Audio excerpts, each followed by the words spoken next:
Hello friends, എല്ലാവർക്കും നമസ്കാരം.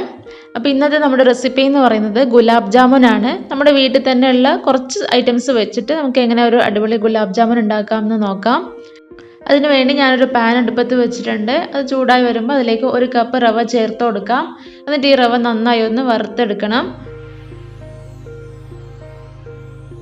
ഈ നേരം നിങ്ങൾക്ക് വേണമെങ്കിൽ ഇതിലോട്ട് കുറച്ച് നെയ്യും കൂടി ചേർത്ത് കൊടുക്കാം. നെയ്യും കൂടി ചേർത്തിട്ട് വറുത്തെടുക്കുന്നുണ്ടെങ്കിൽ അങ്ങനെയും ചെയ്യാം. അപ്പോൾ ഞാനിപ്പം നെയ്യൊന്നും ചേർക്കുന്നില്ല, ജസ്റ്റ് ഒന്ന് വറുത്തെടുക്കുന്നുണ്ട്.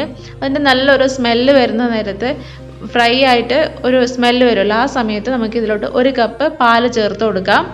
അത് തിളപ്പിച്ച പാലായാലും കുഴപ്പമില്ല, നോർമൽ പാലായാലും കുഴപ്പമില്ല. 1 കപ്പ് പാൽ നമുക്ക് ആദ്യം ചേർത്ത് കൊടുക്കാം. എന്നിട്ട് ഇതൊന്നും കൂടെ മിക്സ് ചെയ്ത് കൊടുക്കാം.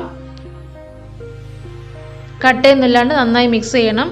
എന്നിട്ട് ഞാൻ 1 കപ്പ് പാലും കൊണ്ട് ചേർത്ത് കൊടുക്കുന്നുണ്ട്. ഇനി ഇത് ലോ ഫ്ലെയിമിലിട്ട് നന്നായി കുക്ക് ചെയ്തെടുക്കണം. മിക്സ് ചെയ്തുകൊണ്ടിരിക്കണം, കട്ട ഉണ്ടാവാൻ പാടില്ല. നന്നായി മിക്സ് ചെയ്ത് കൊടുത്തുകൊണ്ടിരിക്കുക. ഇതിലോട്ട് 1 നുള്ള് ഉപ്പും കൂടെ ചേർത്ത് കൊടുക്കുന്നുണ്ട്. അതുപോലെ 1 സ്പൂൺ പഞ്ചസാരയും കൂടെ ചേർത്ത് കൊടുക്കുന്നുണ്ട്. ഇനി ഇതെല്ലാം കൂടി ഒന്ന് നന്നായി മിക്സ് ചെയ്യണം.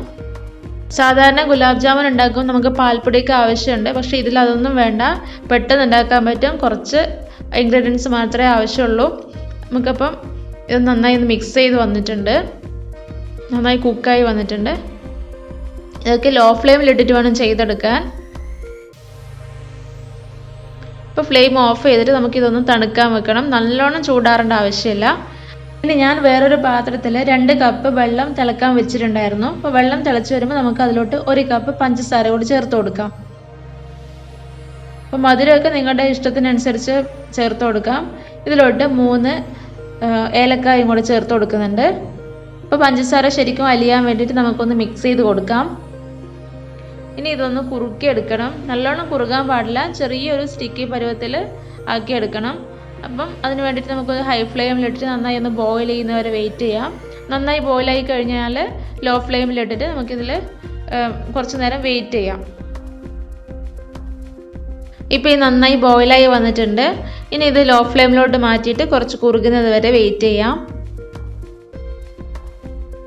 ഈ നേരം കൊണ്ട് നമുക്ക് ഈ റവ നന്നായി ഒന്ന് മിക്സ് ചെയ്തെടുക്കണം. കുറച്ച് ചൂട് കുറഞ്ഞിട്ടുണ്ട്.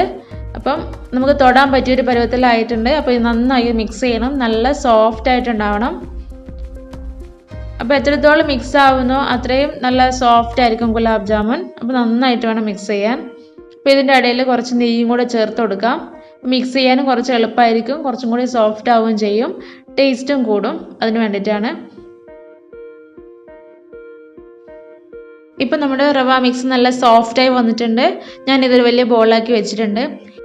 ഇനി നമ്മുടെ കയ്യിൽ കുറച്ച് നെയ്യ് തേച്ച് കൊടുക്കാം. എന്നിട്ട് ഇതൊന്ന് ചെറിയ ചെറിയ ബോൾസ് ആക്കി ഒന്ന് ഉരുട്ടിയെടുക്കണം, ഗുലാബ് ജാമുൻ്റെ സൈസിൽ. അപ്പോൾ നിങ്ങൾക്ക് വേണമെങ്കിൽ ചെറിയ ഗുലാബ് ജാമുൻ ആക്കാം, കുറച്ച് വലുതും ആക്കാം. അപ്പോൾ ഞാൻ ഒരു മീഡിയം സൈസിലുള്ള ഗുലാബ് ജാമുനാണ് ആക്കുന്നത്.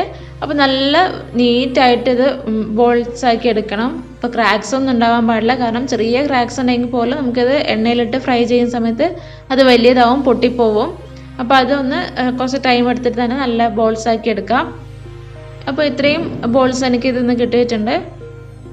ക്രാക്സ് ഒന്നുമില്ല, നല്ല റൗണ്ട് ഷേപ്പിൽ തന്നെ കിട്ടിയിട്ടുണ്ട്. ഇനി ഇതെല്ലാം ഒന്ന് ഫ്രൈ ചെയ്തെടുക്കണം. അപ്പോൾ അതിന് വേണ്ടിയിട്ട് ഞാനൊരു പാൻ അടുപ്പത്ത് വെച്ചിട്ടുണ്ട്. അത് ചൂടാകുമ്പോൾ അതിലോട്ട് ആവശ്യത്തിന് എണ്ണ ഒഴിച്ചു കൊടുക്കാം. അപ്പം കുറച്ചധികം എണ്ണ ഉണ്ടെങ്കിൽ അത്രയും നല്ലത്. അപ്പോൾ എണ്ണ ഒഴിച്ചു കൊടുക്കാം. എന്നിട്ട് ഇതൊന്ന് ഹൈ ഫ്ലെയിമിലിട്ട് എണ്ണ നല്ലോണം ചൂടാക്കുക. അപ്പം നല്ല ചൂടായി വന്ന ശേഷം ഇത് മീഡിയം ഫ്ലെയിമിലോട്ട് നമുക്ക് മാറ്റാം. അപ്പം എണ്ണ നല്ല ചൂടായി വന്നിട്ടുണ്ട്. അപ്പോൾ ഇതിന്ന് കുറച്ച് ബോൾസ് ഞാൻ ഇതിലോട്ട് ഇട്ട് കൊടുക്കുന്നുണ്ട്.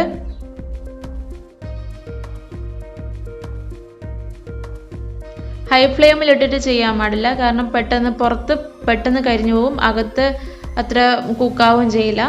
കുക്ക്ഡ് ആണ് ഓൾറെഡി, എന്നാലും ഇപ്പോൾ ഹൈ ഫ്ലെയിമിലിട്ടിട്ട് ചെയ്യാൻ പാടില്ല, മീഡിയം ഫ്ലെയിമിലിട്ടിട്ട് വേണം ചെയ്യാൻ വേണ്ടിയിട്ട്.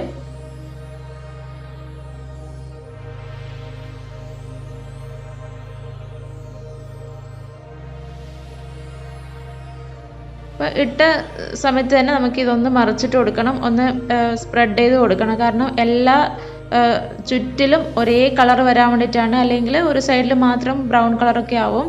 അപ്പം ഇട്ടപാട് തന്നെ മെല്ലെ ഒന്ന് സോഫ്റ്റായിട്ട് തിരിച്ചിട്ട് കൊടുത്തുകൊണ്ടിരിക്കണം.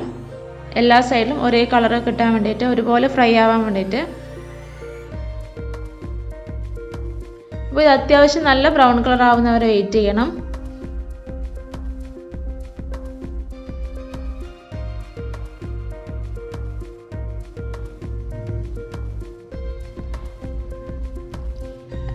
മീഡിയം ഫ്ലെയിമിലിട്ട് തന്നെ ചെയ്യാം. ഹൈ ഫ്ലെയിമിൽ ഇടാൻ പാടില്ല. അതുപോലെ ലോ ഫ്ലെയിമിൽ ഇട്ട് കഴിഞ്ഞാൽ എണ്ണ കുടിക്കും. അതുകൊണ്ട് മീഡിയം ഫ്ലെയിമിൽ തന്നെ ഇടാം. അപ്പോൾ ഇത് അത്യാവശ്യം നല്ല ബ്രൗൺ കളർ ആയിട്ടുണ്ട്. ഒരു ഗോൾഡൻ ബ്രൗൺ കളർ വന്നിട്ടുണ്ട്. അപ്പോൾ ഇതൊന്ന് കോരി മാറ്റാം. എന്നിട്ട് ഇത് ചൂടോടെ തന്നെ നമ്മുടെ പഞ്ചസാര മിക്സിലോട്ട് ചേർത്ത് കൊടുക്കാം. അപ്പോൾ ചൂടോട് ചേർക്കുന്നത് കൊണ്ട് തന്നെ പെട്ടെന്ന് ഇത് പഞ്ചസാര മിക്സ് അബ്സോർബ് ചെയ്യും. ആ വെള്ളം ഈ റവ ബോൾസ് അബ്സോർബ് ചെയ്യും, അകത്തോട്ട് കറക്റ്റ് പിടിക്കും. അതുപോലെ തന്നെ ഞാൻ രണ്ടാമത്തെ ബാച്ചും കൂടെ ഫ്രൈ ചെയ്തിട്ട് ഇതിലോട്ട് ചേർത്ത് കൊടുത്തിട്ടുണ്ട്. അപ്പോൾ ഞാനിത് 3 മണിക്കൂർ കഴിഞ്ഞ് എടുത്ത് നോക്കിയപ്പോൾ കറക്റ്റ് അതിൻ്റെ അകത്തോട്ടൊക്കെ നല്ല മധുരം പിടിച്ചിട്ടുണ്ട്, പഞ്ചസാരയൊക്കെ അബ്സോർബ് ചെയ്തിട്ടുണ്ട്. അപ്പോൾ ഇത് നിങ്ങൾക്ക് നല്ലൊരു എയർ ടൈറ്റ് കണ്ടെയ്നറിൽ ഇട്ടിട്ട് ഫ്രിഡ്ജിൽ വെച്ച് സൂക്ഷിക്കാം.